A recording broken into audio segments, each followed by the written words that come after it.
तीन मछलियों की कहानी। बहुत समय पहले की बात है। दूर किसी जंगल में एक विशाल नदी थी।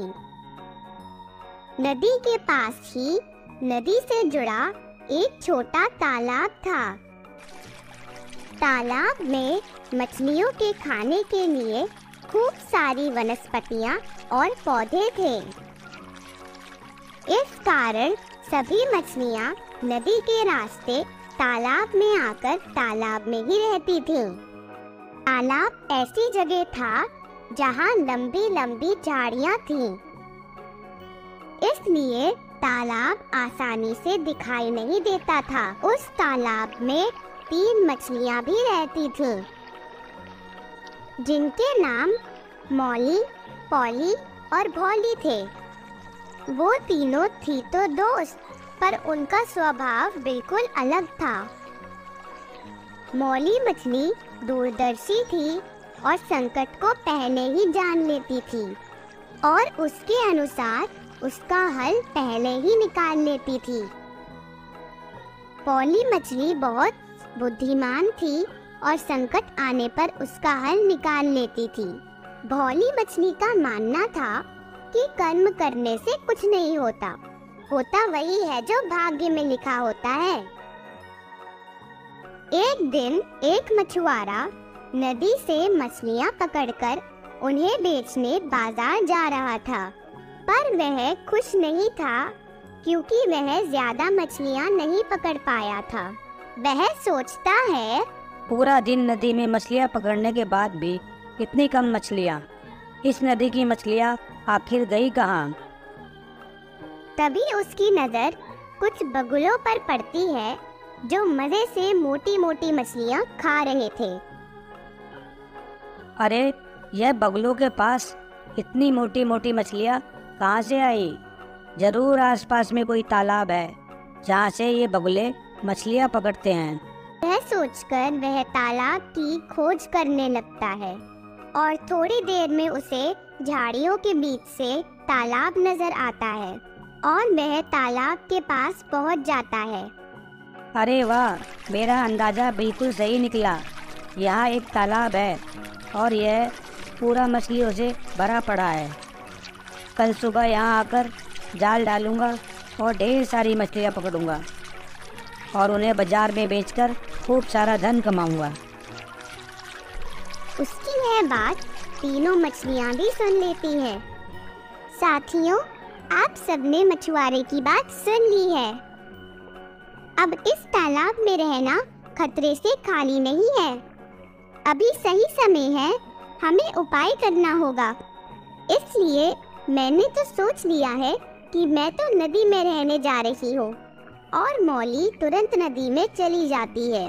पॉली कहती है, मैं तो अभी नहीं जा रही, अभी तो मछुआरा सिर्फ बात कर रहा है।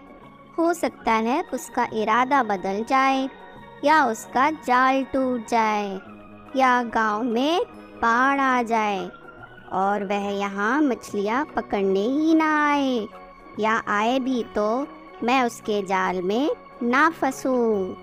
पॉली कहती है, यहाँ से जाने से कुछ नहीं होगा। अगर मछुआरों का यहाँ आना तय है तो वह जरूर आएंगे, और अगर हमारा उनके जाल में फंसना लिखा है तो हम फंसेंगे। होगा वही जो हमारे भाग्य में लिखा है, इसलिए मैं तो कोई उपाय नहीं करने वाली। सुबह होते ही मछुआरा जाल लेकर तालाब पर पहुंच जाता है और जाल को तालाब में डाल देता है। जाल धीरे धीरे नीचे जाने लगता है। पॉली ने जब देखा कि संकट आ गया है तो उससे बचने के लिए उपाय सोचने लगी। तभी उसे याद आया कि नदी के तल में एक सड़ी हुई मछली काफी दिनों से मरी पड़ी है और उसके शरीर से बहुत गंदी बदबू आ रही है। उसे तुरंत एक उपाय सूझता है और वह मरी हुई मछली की तरफ तेजी से भागती है और उस गंदी बदबू में अपने शरीर को कुछ देर तक रखती है, जिससे अब उसके शरीर से भी वही गंदी बदबू आने लगती है। तभी जाल मछलियों के ऊपर आकर गिरता है और बहुत सारी मछलियाँ जाल में फंस जाती हैं, जिनमें पॉली और भोली भी थीं। मछुआरा जाल को ऊपर खींचता है और देखता है कि जाल में बहुत सारी मछलियाँ फंसी हुई हैं। वह बहुत खुश हो जाता है और मछलियों का निरीक्षण करके उन्हें टोकरी में डालने लगता है। जब वह पॉली का निरीक्षण करता है तब उसे उसमें से बहुत गंदी बदबू आती है और वह सोचता है, शी, कितनी गंदी और बदबूदार मछली है। इसे तो कोई नहीं खरीदेगा, और अगर यह मछली और मछलियों के साथ रही तो इसकी यह गंदी बदबू और मछलियों को भी लग जाएगी और फिर कोई मेरी मछली नहीं खरीदेगा। यह सोचकर वह पॉली को वापस तालाब में फेंक देता है। तालाब में जाते ही पॉली खुशी से झूम उठती है और कहती है, जान बची तो लाखों पाए, और खुश होकर तालाब में तैरने लगती है। लेकिन भोली और मछलियों के साथ मछुआरे की टोकरी में कैद हो जाती है। मॉरल: भाग्य के भरोसे बैठने पर सदैव हानि होती है, जबकि मेहनत, लगन और बुद्धिमानी से बड़े उद्देश्य को भी प्राप्त किया जा सकता है। खरगोश और कछुए की कहानी। कहीं दूर किसी खूबसूरत जंगल में बहुत सारे जानवर रहते थे। इन जानवरों में एक खरगोश और एक कछुआ भी थे। कछुआ बहुत दयालु और सरल स्वभाव का था और अपने तालाब में सभी जानवरों के साथ मिलजुल कर खुशी से रहता था, जबकि खरगोश बहुत घमंडी था और उसे अपने तेज दौड़ने पर बहुत घमंड था। जंगल के जानवर उसे समझाते, खरगोश भाई, हमें कभी भी घमंड नहीं करना चाहिए। हमें सबके साथ अच्छा व्यवहार करना चाहिए। जंगल के जानवर उसे समझाते पर वह किसी की एक न सुनता। खरगोश को जब भी कछुआ दिखाई देता तो वह उसका मजाक उड़ाता और कहता, कछुआ भाई, तुम कितना धीरे चलते हो। क्या तुम्हें अपनी धीमी गति के कारण अपने ऊपर गुस्सा नहीं आता?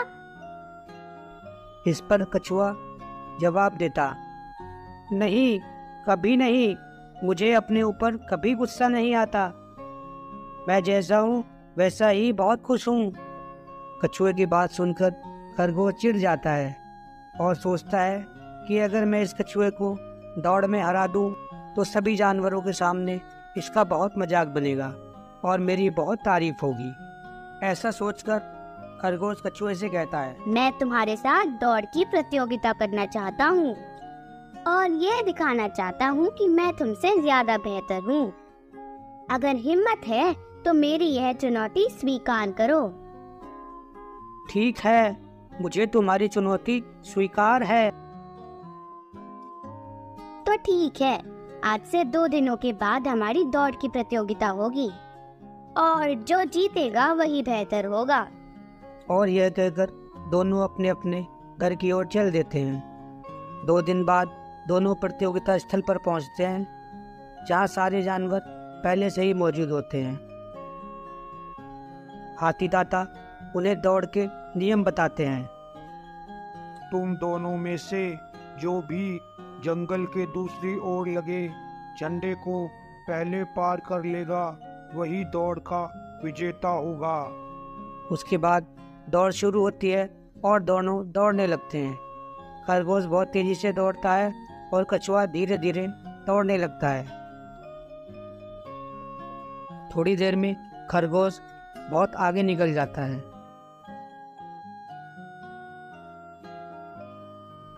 और पीछे मुड़कर देखता है तो कछुआ दूर दूर तक कहीं नजर नहीं आता।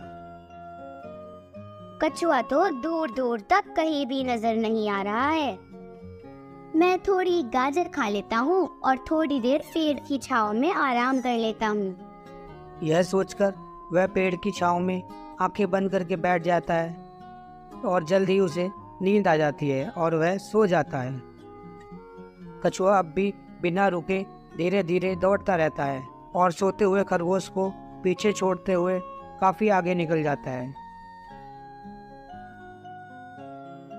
काफी समय बाद जब खरगोश की आंख खुलती है तो वह कहता है, अरे मुझे तो नींद आ गई थी। अब बहुत तेजी से दौड़ता हूँ, कहीं कछुआ दौड़ जीत ना जाए।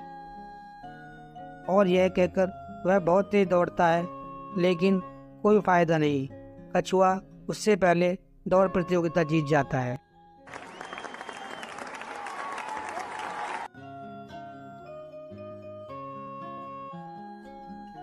कछुए भाई, आप जीते, मैं हारा।